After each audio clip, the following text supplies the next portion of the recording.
बरेली के इस्लामिया ग्राउंड में आज मौलाना तौकीर रजा के कॉल पर लगभग 30 से 50 हजार लोगों की भीड़ इकट्ठा हो गई। अल्लाहुम्मा लब्बैक के नारों से पूरा ग्राउंड गूंज उठा। इस्लामिया ग्राउंड में बने मंच पर मौलाना तौकीर रजा ने पहुंचते ही कहा कि प्रशासन जुमे से डर रहा था। प्रशासन का मानना था कि जुम्मे के दिन ज्यादा संख्या में लोग इकट्ठा होंगे। मौलाना तौकीर रजा ने पहले 10 जून को जुमे का दिन तय किया था, उसके बाद 17 जून को जुम्मे के दिन ही प्रोग्राम करने का ऐलान किया था, मगर किन्हीं कारणों बस उस प्रोग्राम की डेट को टाल दिया गया। मौलाना तौकीर रजा ने उसके बाद 19 जून यानी कि आज के दिन इतवार के दिन प्रोग्राम करने का ऐलान किया था और आज लगभग 30 से 50 हजार लोग लगभग इस प्रोग्राम में शामिल हुए। मौलाना तौकीर रजा ने जब लोगों को संबोधित किया तो उसी वक्त ज्ञापन देने की बात भी निकल आई।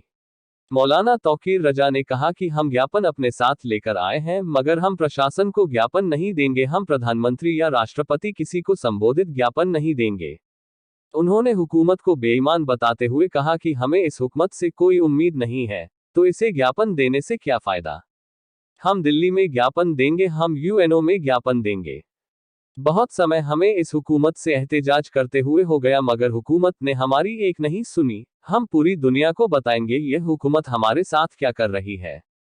अग्निपथ योजना को लेकर भी मौलाना तौकीर रजा ने कहा कि जिस योजना के नाम में ही अग्नि हो तो उसमें आग तो लगेगी ही। कहा कि 4 साल की नौकरी के बाद लोग बेरोजगार हो जाएंगे। उन्होंने कहा कि हम उन युवाओं के साथ हैं जो अग्निपथ योजना का विरोध कर रहे हैं। आखिर में मौलाना तौकीर रजा ने इस्लामिया ग्राउंड में आए लोगों से अपील करते हुए कहा कि जिस तरीके से लोग सुकून से यहाँ पर आए हैं उसी तरह सुकून से अपने घरों को वापस लौट जाएं। इस्लामिया ग्राउंड में मौलाना तौकीर रजा ने क्या क्या कहा, सुनिए आप। खोजी आंख न्यूज के लिए सैयद मारूफ अली की रिपोर्ट।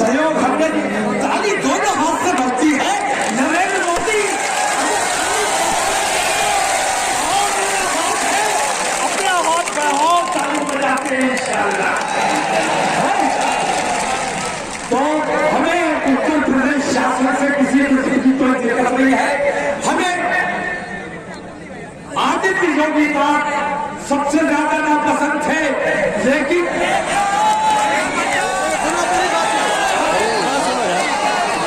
सबसे ज्यादा नापसंद थे नरेंद्र मोदी से भी ज्यादा। लेकिन पिछले दिनों कई वाकयात ऐसे हुए जिसमें योगी आदित्यनाथ ने ये साबित किया कि वो राजधर्म का पालन कर रहे हैं। उन्होंने अयोध्या में जो खुराफाती हिंदू आए थे टोपियां लगाकर मुसलमानों को बदनाम करने के लिए, मस्जिदों से नापाक करने के लिए उन्होंने उन हिंदुओं को बेनकाब करके उन्हें गिरफ्तार करके जेल भेजने का काम किया। हम मुबारकबाद पेश करते हैं। हम बुराई की बुराई करने वाले लोग हैं, लेकिन अच्छाई की अच्छाई करना भी हमारी जिम्मेदारी है। हम नाइंसाफी वाले लोग नहीं हैं। बरेली के कर्मचारी नगर का वाकया आपको याद होगा। एक ने अपनी रिश्तेदार 6-7 साल की बच्ची का रेप किया और उसे मरा समझ लिया और फिर उसने हंगामा शुरू किया कि मुसलमानों ने बच्ची का रेप करके मार डाला। ये तो बरेली के प्रशासन की ऐसी सूझबूझ जिसने इसे बेनकाब किया, खुद ही रेप किया था, खुद ही शोर मचा रहा था और दंगा कराने का माहौल उसने पूरा बना दिया था। लेकिन जिला पुलिस ने उसको बेनकाब करके जेल भेजने का काम किया। हम उनकी भी चाहिए, ना किसी का कोई डर है, ना किसी की हुकूमत हो, कितने बड़े अधिकारी हो, हम किसी को हैसियत नहीं लाते।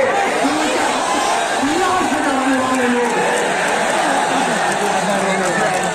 तो सुनो, ज्ञापन लेकर आया हूं, लेकिन मेरा मानना यह है कि ज्ञापन इस हुकूमत को इसलिए नहीं दिया जाना चाहिए कि इस हुकूमत में कितना टाइम हो गया हमें एहतजाज करते हुए। हमारे भाई मर गए। अगर इन्हें जरा भी एहसास होता तो इन्होंने नोटिस लिया होता हमारे बारे में। हमारे ज्ञापन का नोटिस लेंगे, नोटिस किसका लेंगे?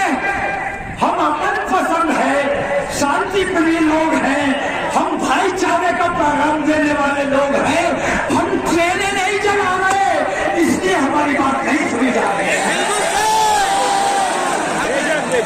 हमारी बात इसलिए नहीं सुनी, उन्होंने ट्रेनें चलाई,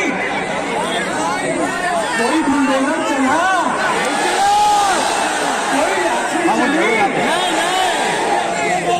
ऐसी बेईमानी देखने के बाद फिर उसी बेईमान के आगे हम अपनी मिन्नत लेकर जाए कि हमारी बात सुन लो। हम पर लानत है। रसूल आज़म की शान का मामला है, रसूल आज़म की शान का मामला है, और हम ये हिसाब अल्लाह तबारक तआला पर छोड़ते हैं। अल्लाह सजा देने वाला है, अल्लाह से बड़ी कोई ताकत नहीं है। और अगर ज्ञापन देना होगा तो हम यूएनओ में ज्ञापन देंगे। बताओ ठीक है, हम यूएनओ में ज्ञापन देंगे, हम दिल्ली में जाकर ज्ञापन देंगे और पूरी दुनिया की हुकूमतों को बताएंगे कि इस बेईमान हुकूमत में मुसलमानों के साथ कैसा ताक़ुब हो रहा है। ये नरेंद्र मोदी, इनको नजर नहीं आ रहा है कि पूरी दुनिया में क्या मैसेज जा रहा है।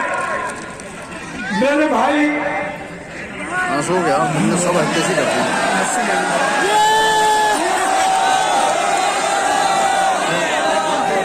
नरेंद्र मोदी को समझ नहीं आ रहा है कि पूरी दुनिया में हमारे देश की कितनी बदनामी हो रही है, हमें तकलीफ हो रही है। हमारा देश है, उनका अकेले का देश नहीं है। तो तुम हमारे देश को बदनाम करने का काम कर रहे हो। अब तुमसे कोई बात नहीं की जाएगी, अब तुमसे तुम्हारे साथ कोई मामला नहीं रखा जाएगा। अगर शिकायत की जाएगी तो इंशाअल्लाह यूएनओ में शिकायत की जाएगी। आज ये ज्ञापन हम ना जिला प्रशासन को देंगे, न नरेंद्र मोदी को देंगे, न गवर्नर को देंगे, क्योंकि जिला प्रशासन का मजबूत। कौन बोल रहा है भाई? इतना एतराफ करूंगा कि जिला प्रशासन ने मेरा बहुत सहयोग किया है, मेरी बात को माना है, मेरी बात को समझा। तुम्हें कयामत करने का शौक है, हाकिम बनने का शौक है। हम बताते हैं कि कैसे हाकिम बनते हैं। तमाम मुसलमानों से मुखातिब हज़रत उमर याद है, पूरी तफसील याद है। हज़रत उमर जब हालत कुफ्र में थे तो नबी के सबसे बड़े दुश्मन थे। हर वक्त तलवार लेके घूमते थे कि जहां मोहब्बत सल्लल्लाहु अलैहि वसल्लम जहां मिल जाएंगे कत्ल कर दूंगा। बताओ ठीक है? ईमान ले आए, कलमा पढ़ लिया तो मुसलमानों ने अपने सर पे बैठा लिया और खलीफा बना दिया।